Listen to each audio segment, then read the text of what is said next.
میں مبلغ بنوں سنتوں کا، خوب چرچا کروں سنتوں کا، ہو کرم بہر خاک مدینہ۔ الحمدللہ رب العالمین والصلاة والسلام علی سید المرسلین، اما بعد فاعوذ باللہ من الشیطان الرجیم، بسم اللہ الرحمن الرحیم۔ الصلاة والسلام علیک یا رسول اللہ وعلی آلک واصحابک یا حبیب اللہ۔ الصلاة والسلام علیک یا نبی اللہ وعلی آلک واصحابک یا نور اللہ۔ فرمان مصطفیٰ صلی اللہ تعالی علیہ وآلہ وسلم ہے، جو کوئی مجھ پر ایک بار درود پڑھتا ہے اللہ تعالیٰ اس پر 10 رحمتیں نازل فرماتا ہے۔ صلو علی الحبیب صلی اللہ تعالی علی محمد۔ اچھی اچھی نیتیں بھی کر لیجئے تاکہ ثواب میں اضافہ ہو۔ اللہ کی رضا کے لیے اول تا آخر بیان میں شریک رہوں گا۔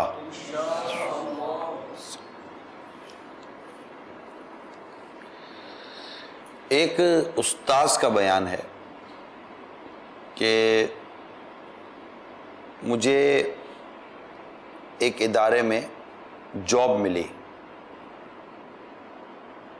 تدریسی جاب تھی، نوکری۔ میں وہاں پہنچ گیا، میرے علاوہ وہاں 6 استاذ اور تھے، میں 7واں۔ وہ جو 6 تھے ان میں ایک جو تھا وہ بے نمازی تھا۔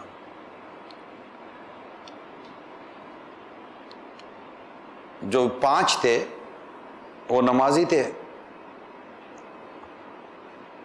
اور میں اب 7واں ہوا تو میں بھی نماز تو پڑھتا ہی تھا۔ وہ جو ایک جو بے نمازی تھا اس سے یہ 5 کتراتے تھے، کٹ کے چلتے تھے۔ ایک نفرت آمیز ان کا سلوک تھا۔ میں نہیں کہتا کہ انہوں نے اس کو سمجھایا نہیں ہوگا، سمجھایا ہوگا، کوشش کی ہوگی، مگر وہ ہٹ دھرمی پر تھا، وہ نماز پڑھنے کے لیے تیار ہی نہیں تھا، اور دین سے بھی دور۔ خیر میری جب میں بھی نیا نیا آیا تھا، میں نے دیکھا کہ وقفے کے وقت وہ اکیلا بیٹھتا تھا جو بے نمازی تھا، اور وہ جو 5 تھے وہ اپنے طور پر اپنے اس پہ بیٹھا کرتے تھے۔ مجھے تھوڑا سا فیل ہوا، میں جا کر اسی بے نمازی جو شخص تھا اس کے ساتھ جا کر میں بیٹھ گیا۔ سلام دعا ہوئی، میں نے اپنا تعارف کروایا، اس نے اپنا تعارف کروایا، ہے کہا میں نیا ہوں یہ وغیرہ وغیرہ، تھوڑی بہت بات ہوئی۔ اگلے روز پھر اسی طرح ہوا، میں جا کر اس کے پاس ہی بیٹھ گیا، کیونکہ مجھے وہ جو 5 ہیں نا ان کا یہ انداز، یہ سلوک میری سمجھ میں نہیں آ رہا تھا۔ میں نے اپنا انداز الگ رکھا۔ اس طرح میں چند دنوں تک اس کے ساتھ بیٹھا رہا۔ میں نے پھر اس کو کہا کہ میں دوسرے شہر سے آیا ہوں، آپ کے ادارے میں نیا ہوں، میں رہائش ڈھونڈ رہا ہوں۔ پتہ چلا ہے کہ آپ اکیلے رہتے ہیں، آپ کے ساتھ کوئی رہتا نہیں ہے، کیا مجھے آپ کے ساتھ رہائش مل سکتی ہے؟ تو اس کو تھوڑا سا وہ عجیب لگا، کہا کہ آپ کی میرے ساتھ بنے گی کیسے؟ میں آدمی صحیح نہیں ہوں، ویسے میں گناہ گار قسم کا آدمی ہوں، نماز میں ایک وقت ہی پڑھتا نہیں ہوں، دین سے مجھے اتنا خاص لگاؤ نہیں ہے، دینی تعلیم وغیرہ سے، اور میرے ساتھ رہ نہیں سکو گے، گزارا نہیں کر سکو گے۔ کہ 2-4 دن دیکھ لیتے ہیں، چند دنوں تک دیکھ لیتے ہیں، نہیں سمجھ پڑے گی تو میں پھر الگ ہو جاؤں گا۔ کہ ٹھیک ہے اگر آپ کو رہنا چاہتے ہو تو مجھے میری بنانی ہے۔ تو کہنے میں اس کے ساتھ رہنا شروع ہو گیا۔ اب ہوا یہ کہ میں اس کی خدمت پر گویا کہ ایک طرح سے معمور ہو گیا. میں کھانا گرم کر لیتا، کمرے کی صاف صفائیاں کر لیتا، بستر وغیرہ صحیح کر لیتا، اپنے کپڑے استری کرنے ہوتے تو اس کے کپڑے استری کر دیتا. میں یوں کرتا، مسکرا کے بات کرتا، اور اس سے ایک اچھے مناسب میں نے بنا لیے تھے. اور وہ بھی اب اس کو مجھ سے انسیت سی ہو گئی تھی. اب بات کرتا، ہم اٹھتے بیٹھتے ساتھ رہتے، یہ ہوا فلاں ہوا. چند دن اسی طرح گزر گئے. ایک دن میں چائے بنا کر تھرموس میں ڈال کر ہم بیٹھے، میں چل بیٹھ کے چائے پیتے ہیں. تو چائے پینے لگے. تو چائے پیتے پیتے ہی اچانک مسجد سے عصر کی اذان کی آواز آئی. اذان وغیرہ ختم ہوئی تو میں نے کہا، میں اٹھا نماز کے لیے. میں اس سے کوئی ایسی بات نہیں کرتا تھا کیونکہ بظاہر وہ چانس تھا ہی نہیں کہ یہ مانے گا نا، جو کیفیت تھی. اور چونکہ یہ بیان بھی میں علماء ماشاءاللہ ہمارے اساتذہ ہیں، طلبہ ہیں، جامعۃ المدینہ میں ہے، تو نیکی کی دعوت کہاں کہاں کس کس طرح دینی چاہیے وہ امید ہے کہ سمجھ رہے ہوں گے. میں اٹھا عصر کے لیے، تو اس نے کہا کہ تم روزانہ 5 ٹائم مسجد جاتے ہو، مسجد سے آتے ہو، تھکتے وقتے نہیں ہو؟ کہا تھکن تو دور کی بات ہے، ہمیں تو سکون ملتا ہے. سکون ملتا ہے کہاں؟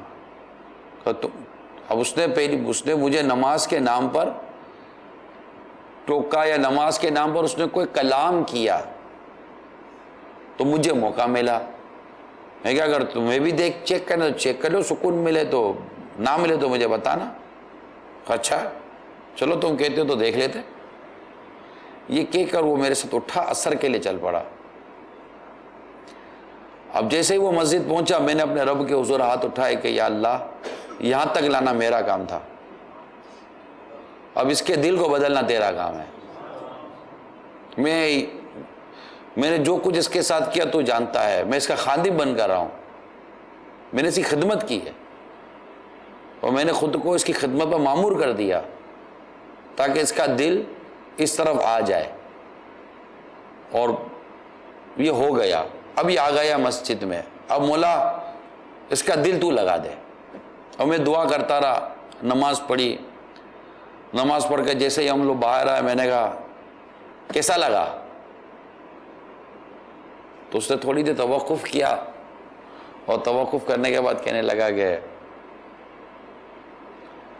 اچھا تو لگا، مزہ تو آیا ہے، سکون تو ملا ہے. کہ اچھا ایک کام کرتے ہیں، تھوڑی دیر کے بعد مغرب کی اذان ہو جائے گی، کیا گھر جا کے کریں گے، چلو نا مسجد ہی میں بیٹھتے ہیں. تو چلو مسجد میں بیٹھتے ہیں.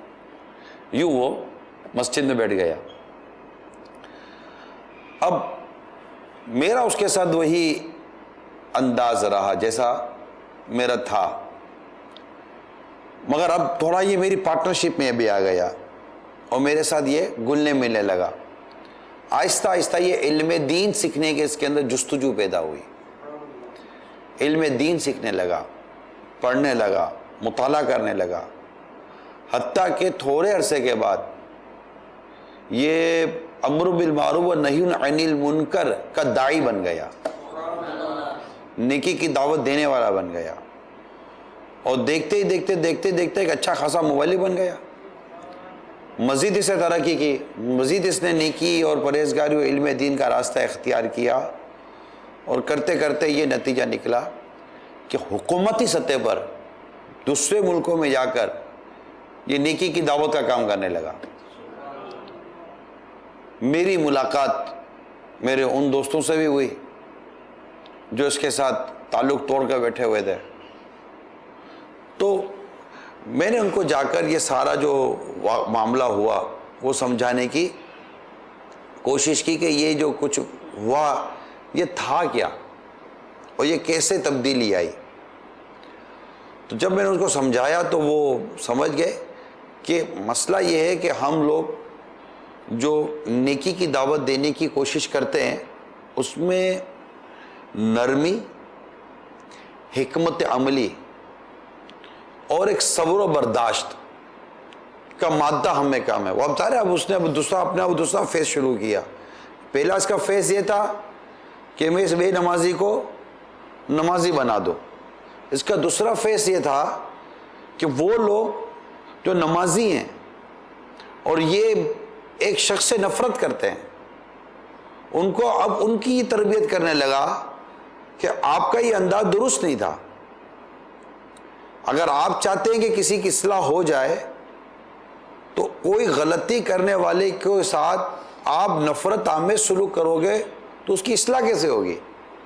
اصلاح کرنے کے لیے سب سے بنیادی بات جو اس نے سکھائی، ان لوگوں کو سمجھائی، وہ نرمی اور اس کے ساتھ انسیت پیدا کریں. آپ اگلا نہیں سننا چاہتا تو اس سے کوئی حکمت عملی کے ساتھ، اگرچہ وہ غیر شرعی نہ ہو، کوئی ایسا کلام کرے، کوئی ایسی بات چیت کرے کہ وہ آپ کی سننے کے لیے، آپ کے ساتھ بیٹھنے کے لیے تیار ہو جائے. جیسے بعض اوقات طلباء جب نئے نئے آتے نا پڑھنے کے لیے تو شروع میں ان کو ہر چیز وہی بات نہیں بار بار سمجھ میں آ رہی ہوتی کہ اب وہ ہر وقت ایک ہی بات چل رہی ہے، ایک ہی بات چل رہی ہے. لیکن اب تھوڑا سا ہٹ کر طلباء کرام سے ان کی ذہنی سطح کے مطابق کوئی جائز طریقے سے باہمی دلچسپی کے امور پر موٹیویشن کے ذریعے، جیسا بھی یہ میں نے واقعہ سنایا آپ کو، اس طرح کا جیسے کہ اگر کوئی واقعہ سنا دیا جائے، اس طرح کوئی چیز کیجئے نا تو طلباء کرام بھی انسیت حاصل کرتے ہیں، قرب حاصل کرتے ہیں، بیٹھتے ہیں. اسی طرح کوئی اور ساتھ ہی کام کرنے والے لوگ ہوتے ہیں کہ آپ کو اس کی کچھ اخلاقی خرابیاں سامنے آ رہی ہوتی ہیں. ہم اخلاقی خرابیوں کو ایشو بنا کر اس کو مزید خراب کرنے کی طرف گامزن ہو جاتے ہیں کیونکہ ہماری اپنی تربیت کی کمی ہوتی ہے. اس شخص نے دونوں فیس پر کام کیا. پہلے فیس پہ یہ کام کیا کہ اس نے تربیت کی، اس کے ساتھ اپنے آپ کو ڈیووٹیڈ طور پر اس نے کام کیا نا، اپنے آپ کو گویا کہ طرح اس کے لیے وقف کیا کہ اس کی خدمت میں لگ گیا. یہ نہیں یار نہیں پڑھتا نہ پڑھے میری صحت پہ کیا فرق پڑتا ہے. حقیقت یہ کہ ہماری صحت پر فرق پڑنا چاہیے. کسی بے نمازی کو دیکھیں تو ہماری صحت پر فرق پڑنا چاہیے. کسی کو بھی عملی کی طرف دیکھیں تو ہماری صحت پر فرق پڑنا چاہیے. ہماری طبیعتوں کے اندر ایک ہجان سا آنا چاہیے، بے چینی سے آنی چاہیے کہ یار یہ کیوں ایسا ہے، یہ کیوں ایسا ہے. اب جب یہ بے چینی آتی ہے تو آدمی کو بلاسٹ نہیں ہونا چاہیے، پھٹنا نہیں چاہیے.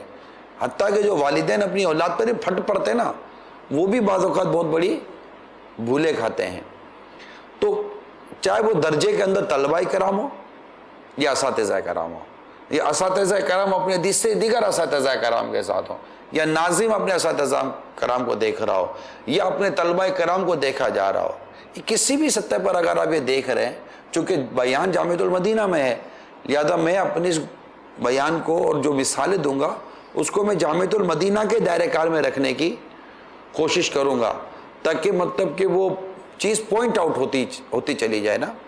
تو جب ہم اس طرح کی کوئی کسی جگہ کمزوری یا بے عملی دیکھیں تو اس کو نرمی اور حکمت عملی کے ساتھ اور پھر ایک لانگ ٹائم فریم کے ساتھ، یہ کوئی میچز نہیں ہوتے، یہ جو اصلاح کے جو طریقے ہوتے ہیں نا، یہ کوئی کھیل یا میچز نہیں ہوتے کہ جناب وہ اوور پورے ہو جائیں گے تو گیم ختم ہو جائے گی، ٹائم پورا ہو جائے گا تو گیم ختم ہو جائے گا، 9 گھنٹے کے اندر گیم ختم ہو جائے گی.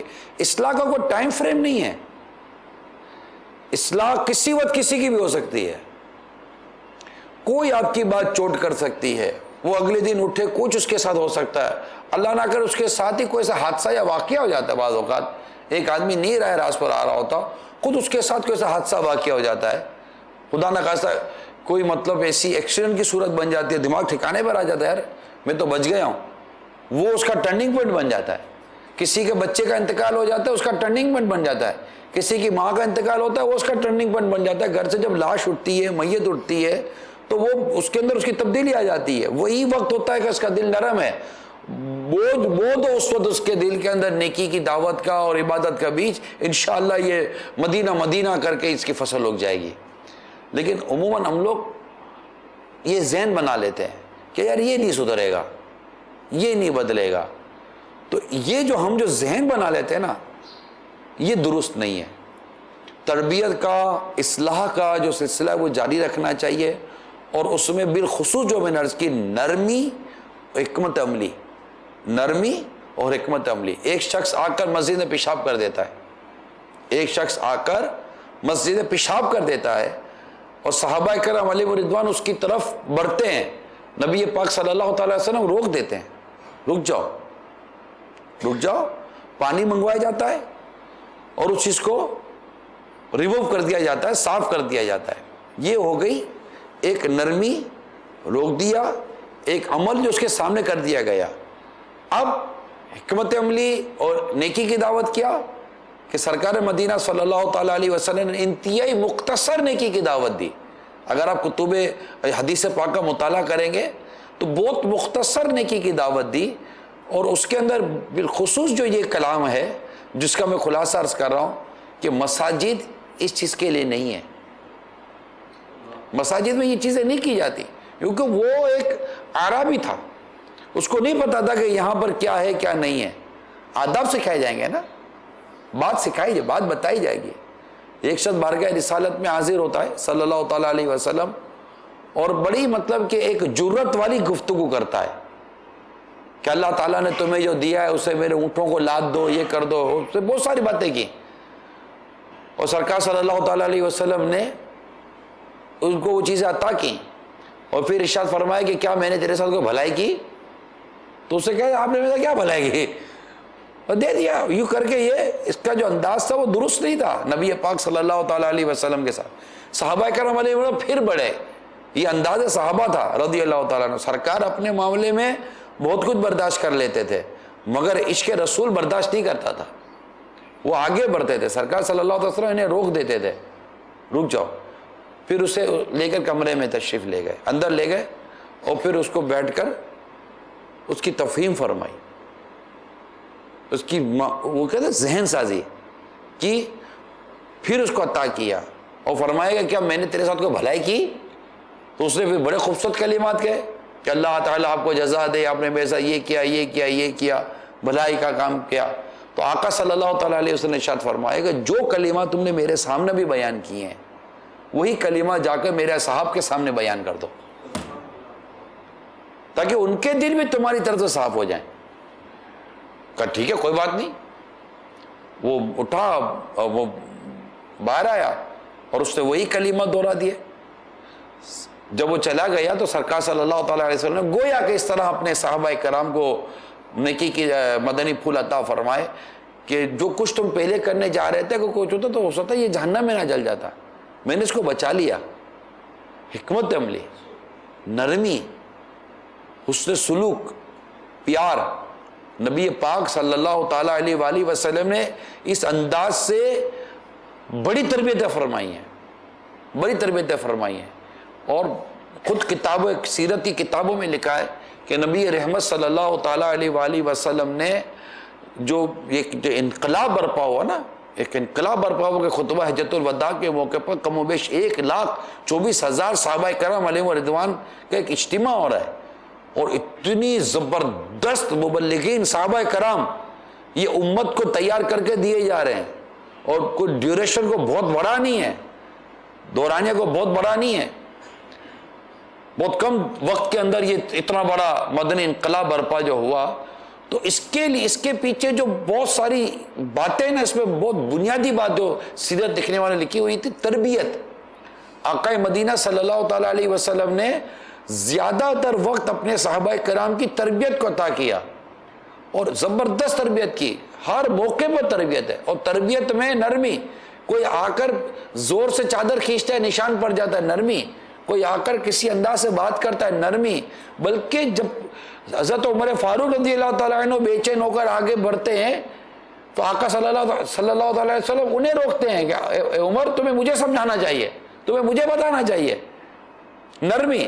عائشہ صدیقہ رضی اللہ تعالیٰ عنہ کسی معاملے میں آگے بڑھتی ہے، ارشاد فرماتے ہیں عائشہ نرمی نرمی نرمی، اتنی نرمی پر حدیثیں ہیں، اتنی نرمی پر موٹیویشن ہے کہ ایک داعی، ایک مبلغ اور ایک نیکی کی دعوت دینے والا اور ایک قرآن اور حدیث سے مربوط ایک شخص ہے، اور وہ پڑھ رہا ہے یا پڑھا رہا ہے اس کا مقصد یہ ہے کہ میں اس معاشرے میں سوسائٹی کے اندر کوئی بہت زبردست مدنی انقلاب برپا کر دوں گا، تو اس کو چاہیے کہ سب سے بنیادی بات جو اپنے کردار پر، چاہے وہ طالب علم کی حیثیت سے ہو یا استاد کی حیثیت سے ہو یا ناظم کی حیثیت سے ہو، سب سے بنیادی بات جو وہ اپنے اوپر امپلیمنٹ کرے گا فرسٹ اپنی زندگی، اپنی لائف کے اپنے اوپر، وہ نرمی ہے، پولائٹنس۔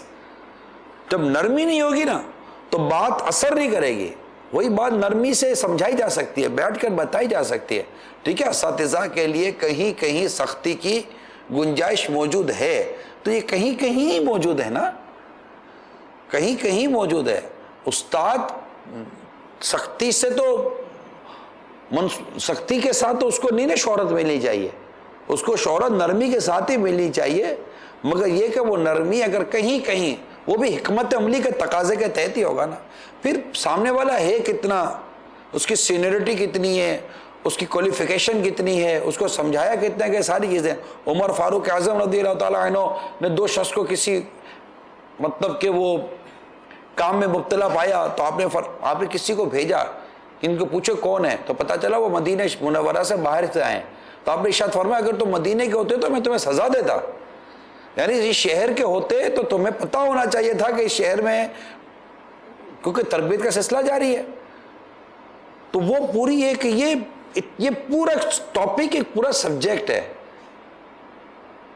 کہ ہم کس طرح قوموں میں، لوگوں میں، مزاجوں میں تبدیلی لاتے ہیں۔ جیسے کہ کسی نے بڑی پیاری بات کی ہے کہ لوگ یہ نقطے کی طرح ہوتے ہیں، ڈاٹ پوائنٹ، لوگ نقطے کی طرح ہوتے ہیں، ڈاٹ کی طرح ہوتے ہیں۔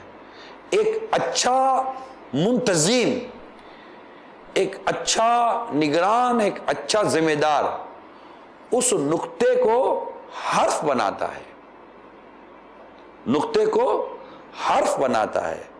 اس سے جو بہتر ہوتا ہے وہ اس حرف کو لفظوں میں ڈالتا ہے، جو اس سے بہتر ہوتا ہے وہ ان لفظوں کو جملوں میں بدل دیتا ہے، اور جو اس سے بہتر ہوتا ہے وہ ان جملوں کو مضامین میں بدل دیتا ہے، اور جو اس سے بہتر ہوتا ہے نا وہ مضامین کو پوری کتاب سے بدل دیتا ہے، اور وہ کتاب ایسی مرتب کرتا ہے کہ وہ کتاب اس معاشرے کے انداز کا مزاج بدل دیتی ہے۔